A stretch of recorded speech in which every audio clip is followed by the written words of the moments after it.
Hi everyone, it's Dawn from Restoring Hope Retreats, and we're here to do a live talk about neuroplasticity. And I want to get Annette on here so the two of us can talk about this together. I think you guys would find this extremely informative. So let me just see if I can get her on here. All right.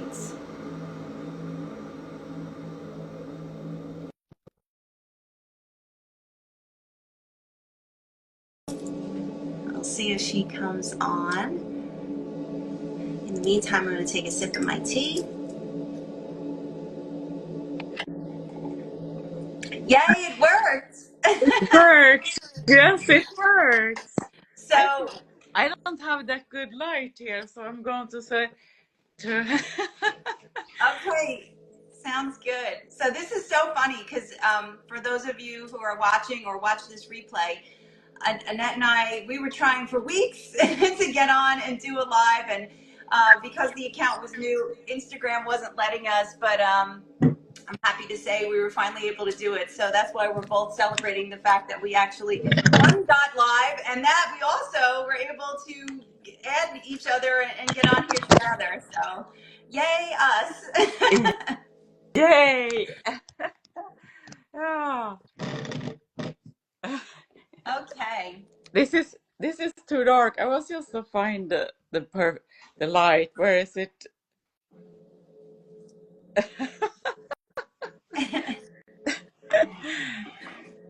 All the fun stuff that happens when you go live. Yeah, exactly. When it's like weird.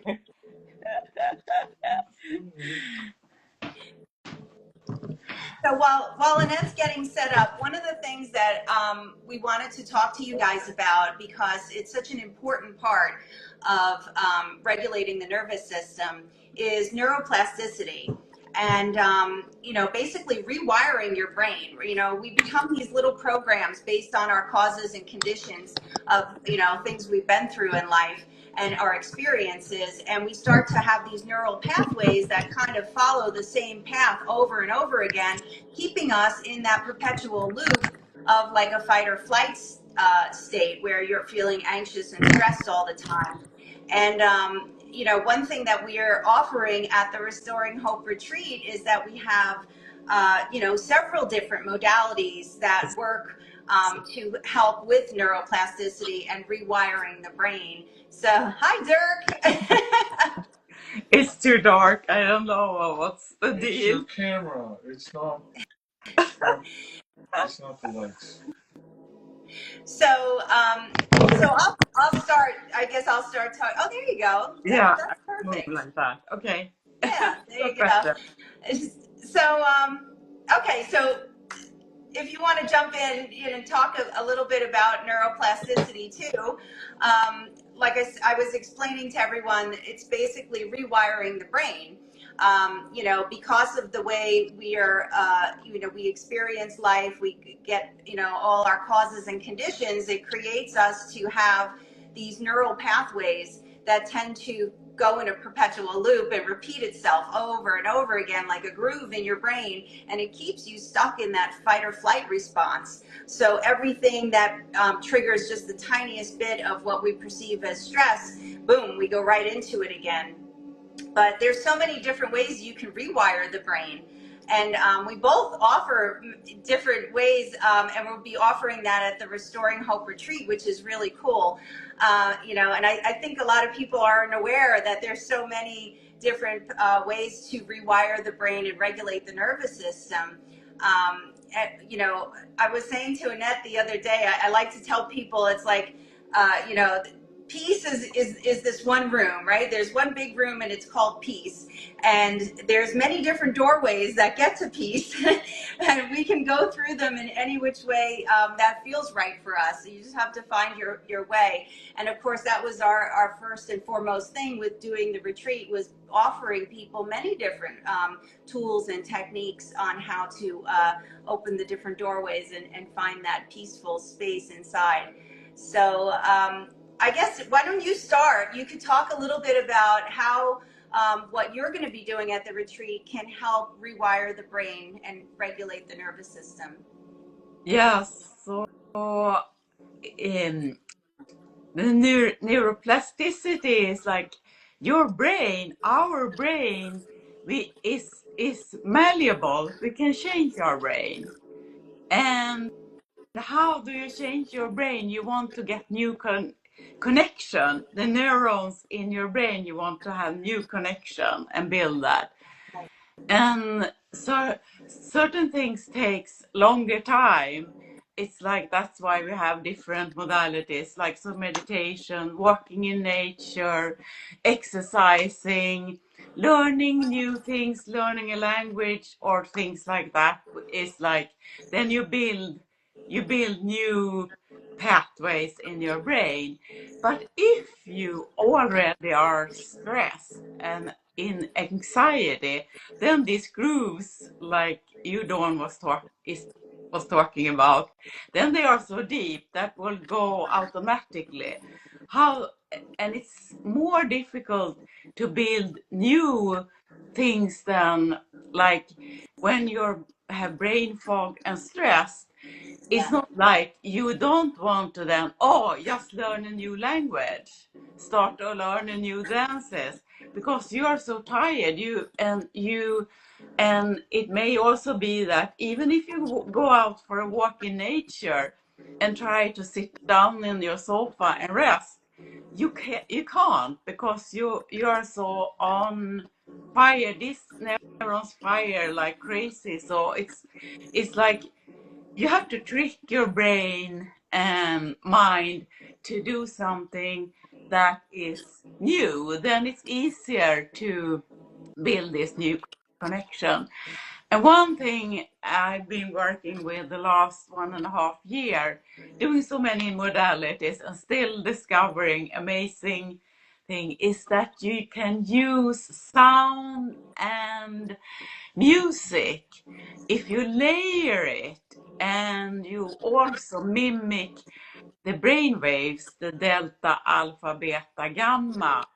So then you actually force your brain to build new connections, which I just love. It's just, you can play soothing music, yes, but it doesn't do the same thing as you on purpose put your brain into this circadian rhythm. Circadian rhythm, what is that? That is nature is is vibrating and have the frequency of the circadian rhythm.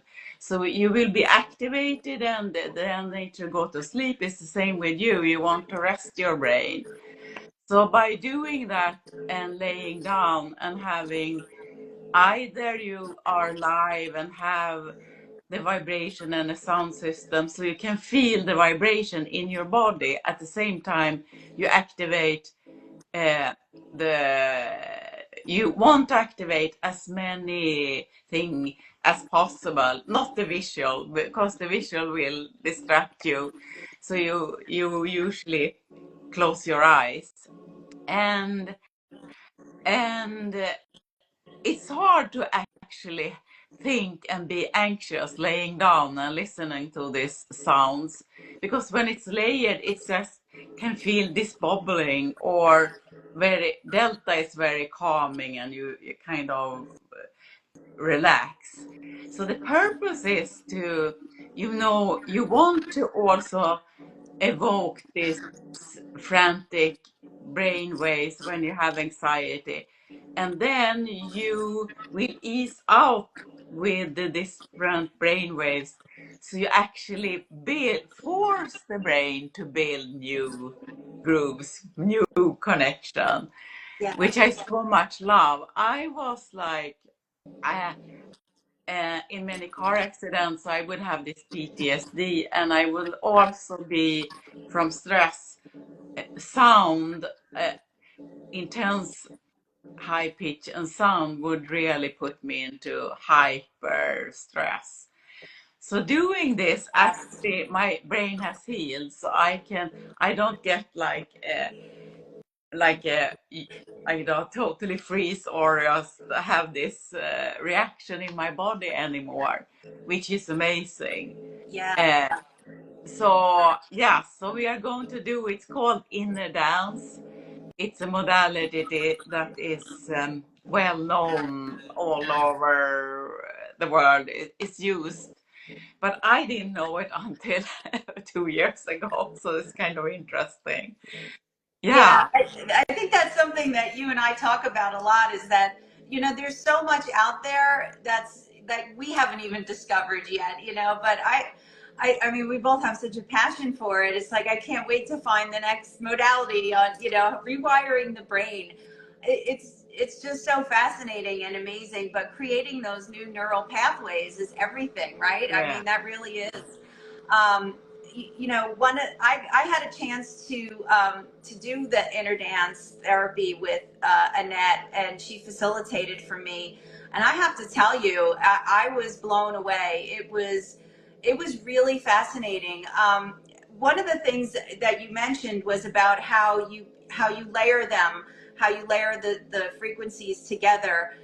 Basically, you're like choreographing it, in a way, right? You're putting it together to do exactly what she said. You're coming into this like a heightened state, and then the relaxed state. And while it's doing that, your brain is synced up completely, and you're just creating that new neural groove, that pathway that you would probably, if you were doing meditation, would take you many sessions of meditation before you could even get there. And you're doing it in one session with Annette with inner dance, which is fascinating to me. And I was really blown away by the experience because I could definitely feel the heightened, and then at one point I said it felt like almost like a heaviness, and then it was like, oh, I just relaxed, and beautiful colors and all sorts of great things were going on. I was loving it. It was really, really good. Can you talk a little bit about how do you design, I guess that's what you were trained to do, right? Is how do you design the song to bring people through this journey? yeah. So you you start with delta. You want to calm the nervous system down. You don't start with heighten, because often you come in and are stressed. So we want to calm it at first, and then based on what the person is working on, I mean, do you want to just have a session to feel calm, or do you actually come in and you are saying, I have a problem with, I'm so sensitive to sound? Then you would design it. You wouldn't take it to the high alpha or gamma. You wouldn't start with that. Oh, And okay. you would also, so it's like you want to know what the person, more about the person, to be able to design the perfect one. Yeah. And I also have a library access to all this, because you have this snippet of, I don't go out on internet and try to find, now this is delta alpha. I have this big library with snippets of like 5 minutes, 10 minutes of defined, it nature sound, it's songs, it's voices, it animal sound. That's So so cool. because I'm very intuitive, so I put it together. It's like I tune into the energy of, if it, now for a group, I would not, then I wouldn't go into, then I would go in and read also the group uh, energy, and then I intuitively would just put it together based on that format, that it should go through a 3-4 cycle, and it should end with a delta. Uh, so yeah, it's like, yeah, I'm sure you can relate to it. It is like more important to follow the energy of so, like, for example, restoring hope retreat, like this purpose of peace, then I would design it for that. And if a client would come Right. with sensitivity to sound, it would be different. Does that make sense? So, Yeah, so yeah, that does. so everything is energy. As a music, frequencies are energy. When I also do hands-on, put my hands on a person's healing, then it's the body who convey the frequencies, the energy, and so it's kind of similar. Working with it's full of the energy, and I'm sure you can relate to it in yoga, support, or meditation. Absolutely. You follow this inner knowing, however that shows up, if it's a sensation in the body or just the knowing. And the more you work and do meditation or whatever you do, it's like you do practice dancing. You know how you come to a place where you are so comfortable. Something you are comfortable with, you can play with it. Yeah. But when you learn something, then everything is new when you don't really know what to do.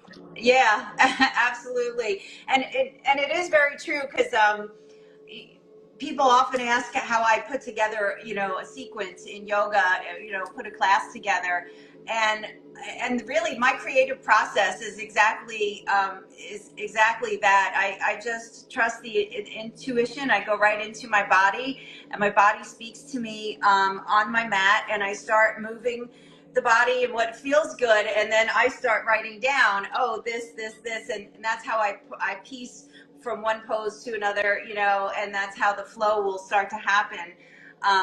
But yeah, it's always about the energy. And I think it's so funny, as human beings, we all refer to what I call the meat suit. This human body is just cells and matter and everything, but we forget about the energetic body. Like, we are energy. Yeah. We are energy, and we don't utilize that energy enough for what it's there for, and that's for healing. And I love what you do with inner dance because it taps right into that. It just connects, boom, right into that energy, and then you're often healing. Yeah. Really good.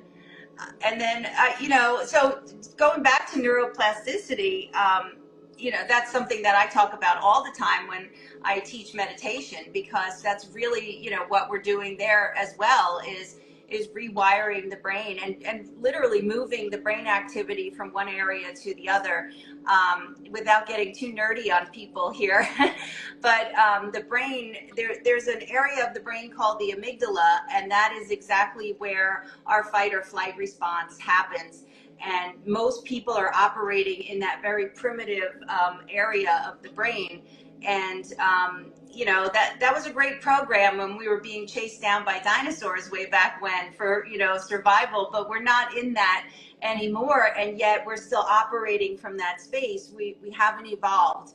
And that meditation truly is a practice that helps you evolve and move that brain activity from the amygdala to your frontal cortex, to your frontal lobe, where you're actually getting more into the analytical brain, and you're using things as life happens. I say, you're not reacting anymore, you're responding in a very calm and analytical manner, and you're just saying, okay, this is happening, and now I can go forward, and this is how I problem solve that. But when you're in that reactive state, you're working in that primitive part of the brain, and you're just shutting down, right? You're either fighting, you're fleeing, or you're freezing. It's going to be one of those.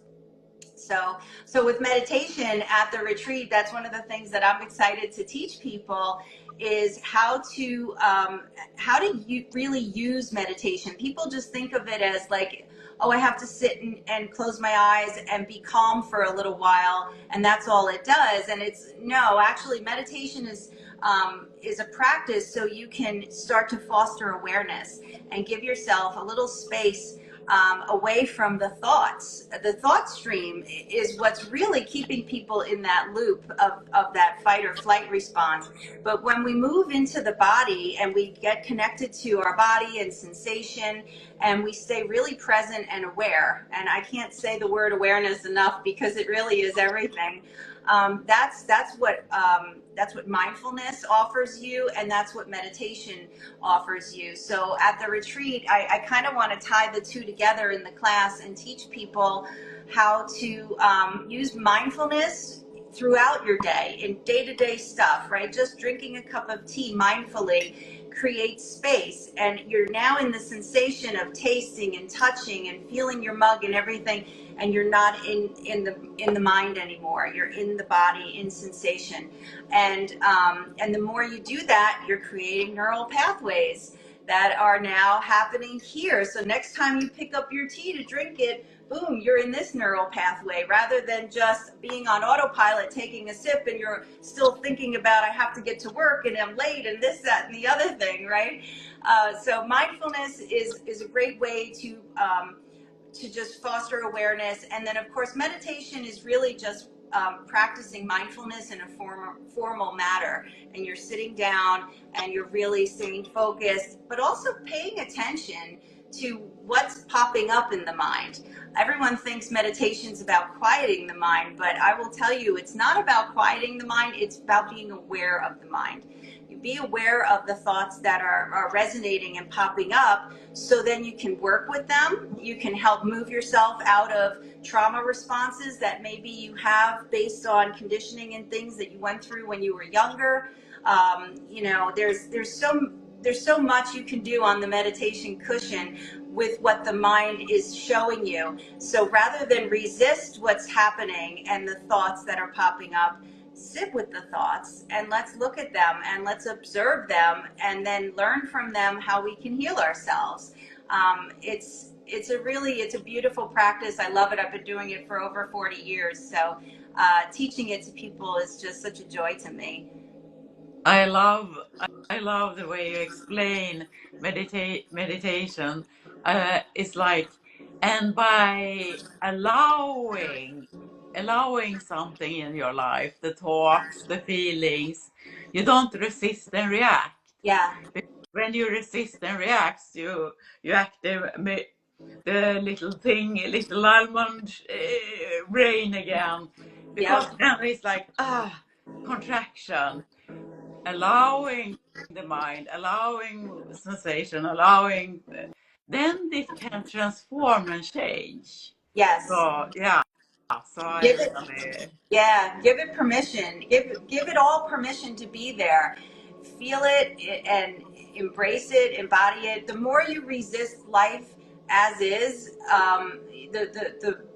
the more you're delaying your peaceful process. yeah, You yeah, know, and it's something that, you know, unfortunately, I think, you know, we're all kind of raised in some way to fall into that conditioning, right? It's like, oh, you made a mistake. It becomes this negative thing. And, you know, and it's, no, mistakes are great. Mistakes are wonderful. Allow them to be there, because it's just a new way of doing it. That's all. Just because it didn't live up to what your mind said, it doesn't mean anything. I often tell people when I work with a meditation class, the first thing we do is, okay, let's hear it. I want to hear everything that your mind has already said that this is supposed to be like, you know, because the mind comes into meditation and says, it has to be like this. It has to look like this. I need to feel like this at the end of it all, or else it's a complete failure. And I want people to come in and say all those things, and then we say, okay, thank you, mind, for all the little boxes you want us to check, but we're going to leave that there, and now we're going to let the experience be whatever it's going to be, yeah, and give permission for that. So yeah, and I know, and you were talking about that the other day, how, you know, just something that happens and it goes wrong, you know, as the mind says, but then suddenly you're like, wait, it's not wrong. This is wonderful. And you just go with it. It's yeah, great. yeah, yeah, super. Yeah, I'm so excited, and yeah, so our retreat is the 12th of April, and we have already sold out, I know. which We're is amazing. officially sold out today. And, you know, Annette and I were both saying, my heart is so grateful. I just, you know, I'm so excited to bring this opportunity to people for healing. And even though this one's sold out, there's going to be more. Yeah, so please contact us and put you on the waiting list. So then you get the first invitation. So yes, Yeah, please I was going to do. mention that on the website. If you go to the link where you would go to register on the website, it now says waitlist. So you can click that button and then you can waitlist yourself. And automatically, if a spot opens up, the system will generate an email to you saying, "Hey, there's a spot available," and it's first come, first serve at that point. But yeah, please waitlist yourself.